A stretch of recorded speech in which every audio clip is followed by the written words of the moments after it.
example B. So we're going to use Pythagorean theory.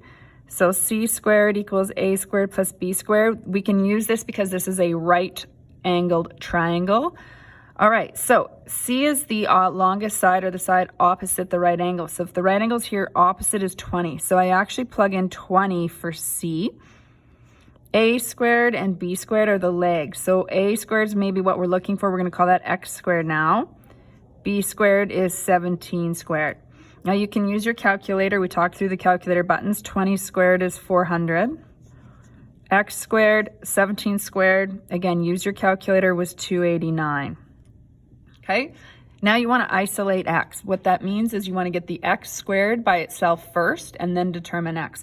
So I need to move 289 to the other side. So if this is a plus sign, we're going to do the opposite operation. We're going to subtract 289 to move it over here. So if I do that with this side, I have to subtract 289 here as well. So again, feel free to use your calculator on this question. 400 minus 289 is 111 x squared.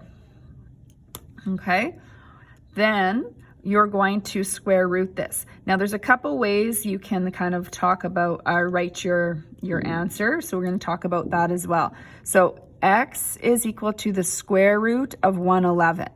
Now sometimes in our course, we're going to leave our answer as what we call a radical. A radical has this symbol, okay? That means this is the exact answer.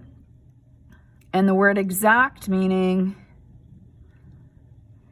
we didn't round anything off. So we leave that radical in there as exactly that answer.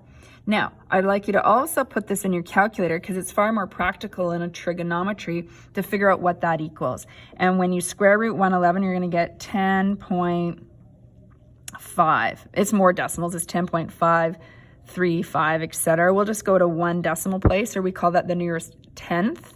Okay, so there's more decimals after that.